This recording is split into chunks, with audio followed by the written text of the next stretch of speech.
Hey guys, it's Jen and I am here to bring you another process video for Elle Studio. This week I'm doing something a little bit different. I'm doing a project life spread and I'm doing week 2. I'm working in a 6x8 album for this project and I wanted to show you how you can use the Elle Studio cut files. They come as PNG files. You can use them as you can use them on top of your photos before you print them as well. So you can see here I have Photoshop open. I have this photo of my mother and father-in-law and their nieces and nephews. They went to Africa on a mission for our church this last week, and so I wanted to document that. And I have this cut file that says love ya in a circle, and it's black.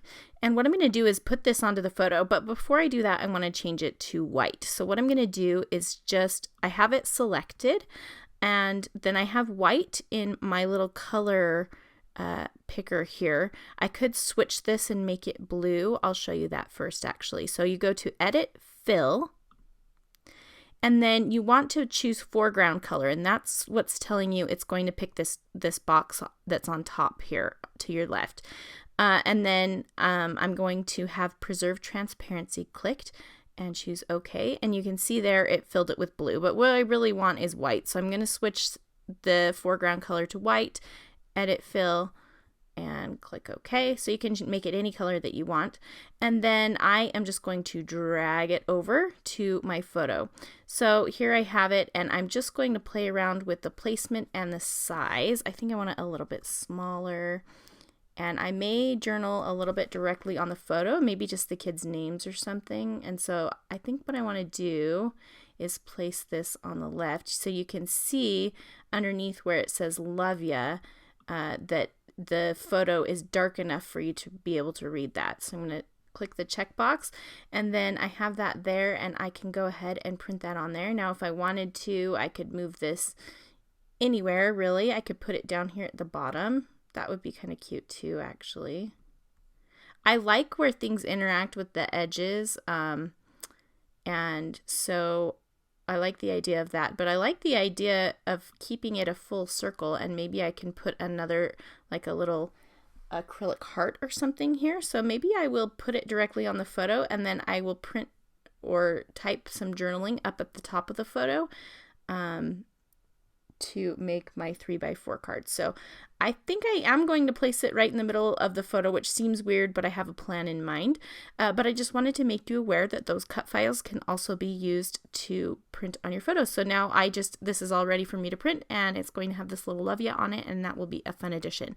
So I'm going to print out all the photos that I'm going to use for this particular spread, and then I'll come back and show you how I'm going to incorporate some different cards and elements from the January kit onto this Project Life spread of mine. Okay, so before I get started, I just wanted to show you what I'm working with here. So I have my photos printed out, and I just used 4x6 paper, and I put 2 3x4s on this one, and then a 3x4, and then this is like a 2.5x3 on this one, and then this is a 4x6. And you can see like my writing, my printer didn't do it correctly or something. Like it's really close to the edges, and I had some space, some give in Photoshop, but I'm too lazy to reprint it, and all of the letters are still there. It's just really right in the corner, so I'm just leaving it, and that's me being lazy. Let me show you some of the things I'm planning on using. So this card, let me just spill everything everywhere too.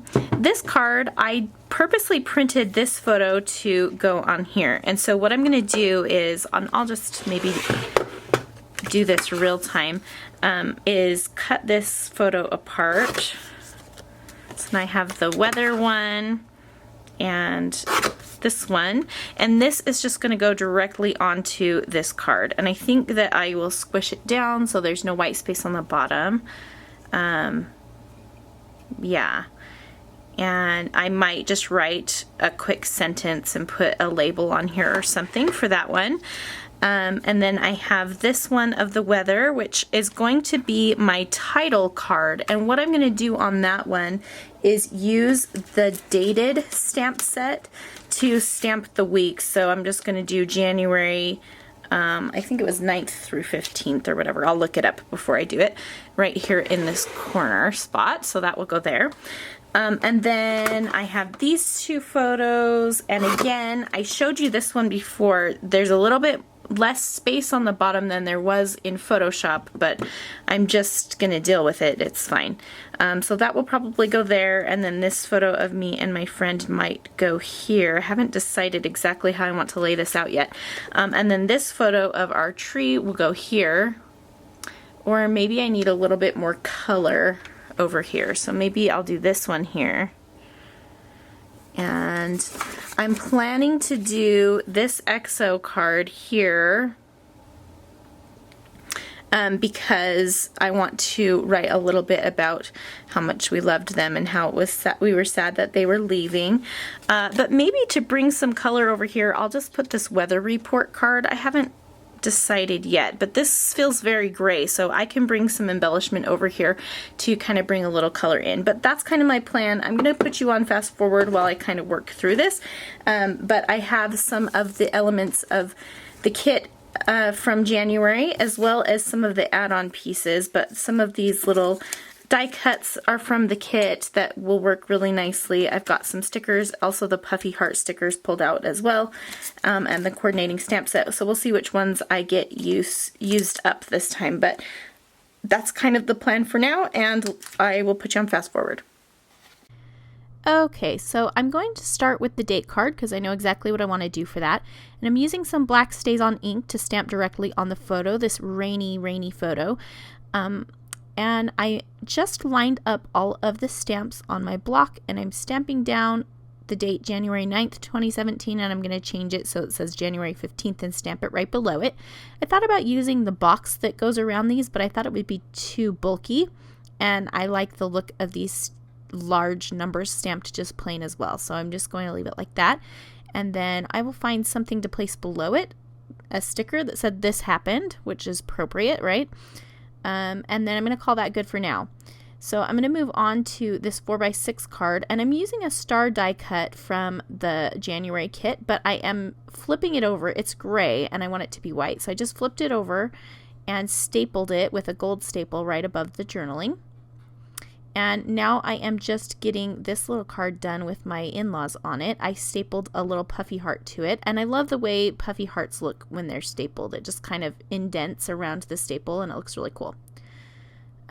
So now I'm going to work on the little card with me and my daughter playing the dot game, and I found that little blue tab that says "You and Me" from the kit, and it matches the weather report card on the left, and so I thought it would be good to bring in a little bit of that blue. So I'm just going to adhere that to the bottom of the photo and then just write a sentence of journaling below it with my favorite black Muji pen, just making sure it's nice and centered. And then I also staple that on either side, so I'm putting staples throughout the spread. And then I do want something to go above it, just a little something extra, and so I'm looking for what might fit there. And I remembered there were some stars on the sticker sheet, so I thought I would bring over the star from the left and pull in some more of that teal color. So now I'm going to fill out this weather report card, and where it says feeling, what does it say?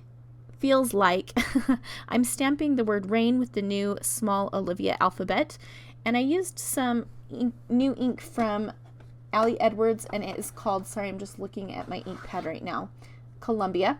It's the perfect kind of bluish color, and it matches the puffy heart on the right very perfectly. And then where it said date, instead of worrying about that, I just wrote a sentence about how it's been super rainy. And now I am going to stamp some raindrops in the morning, noon, and night, and I'm using an upside down geotag. And I just wanted to find a stamp that looked like a raindrop, and this was the closest I could get. And I'm just using some various Ali Edwards Crafters inks, using that same blue I used before, and also using St. Helens and Olympia. And I used the back of an eraser to stamp in the middle of the dots so that they were filled in completely. So that was just like a little something that I decided to do. It doesn't look perfect, but it looks okay. And now I'm writing a little bit of journaling on this little die cut that came in the January kit about meeting up with a friend who was in town. And I'm just going to put it at the top of this photo. So just adhering it, trimming off the top, and then I'm going to see if I want to put a little heart or something, but I'm not super happy with putting a ton of stuff on my photos. I kind of wished I hadn't done this. I like a cleaner look, and I really like the way the left side looks, but the right side got a little away from me on this particular spread. But this is, this is something a little bit new for me, so I'm allowing myself a little bit of leeway there. I'm writing a few sentences now about my in-laws. They left on a mission for our church to Africa last week. We sent them on the plane, and so there's a picture of them with all the grandkids, and I'm just writing a few sentences about that. And then I decided that card was pretty plain, even though it had X's and O's all over it, but I wanted something more. And so I cut up this other card that says, "You are so very loved," and I'm just going to put the words onto this card, which worked out. And there's a little kind of pinkish red XO at the bottom. I'm going to place the word loved next to it, but the word loved on the card was very red, and I didn't want to bring red into this particular spread. And so what I'm doing is on the stamp set that coordinates with this kit this month, and I'm sorry you can't see, it's a little out of frame, but I'm using that same Columbia ink to stamp the word loved from the stamp set, and I'm going to use that instead of the red word loved that was printed on the journaling card. And then I'm going to bring one more little shot of that kind of royal blue to this card so that I have it in 3 areas. So I have it on the weather card, down at the bottom on the card of me and my daughter playing the game, and then here this little heart. And I like to balance color visually like that. So just gluing those down, and I'm going to staple that heart as well. And I decided to use this little label that said this was a rough day, because it was. And now I'm going to stamp the dates on my journaling, or on my photos and cards here. So I'm just using a roller date stamp. I think this one is from Pebbles, and just finding a spot on each photo where I can stamp that using some black StazOn ink. On this one, I decided to stamp it on the side. Some of them I stamped right above the journaling or in an empty space at the top of the photo. And so just finding a spot on each one. On this one with the tree, I decided to stamp it and then stamp it multiple times without re-inking it, just to create a line down to where the journaling was. And I like the way that turned out. So now I'm just going to slide my cards in, and I think that's going to complete this. Okay, so here's a look at the finished spread. I'm keeping it really simple this year. If you haven't seen my last week's spread, here's just a quick glimpse of it. Mostly photos and words, so there's just a few embellishments here. Putting in a couple of cards. I don't have a photo for every day. That's part of the reason why I decided to do 6x8, is because I don't always have a photo that I want to use for that day. And also because even if I did, I want to save some of these photos for layouts as well. So these are the smaller little details of the week, kind of like more like a week overview rather than a detailed chronicling of each day. And so I'm really happy with this. It's, again, very simple, and it's done. So that's the most important thing. Thanks for watching, and if you have any questions, leave a comment below. I'll link to all of the products that I've used in the video description, and you can also find that over on the blog at shopellestudio.com/blog. Thanks for watching. Bye-bye.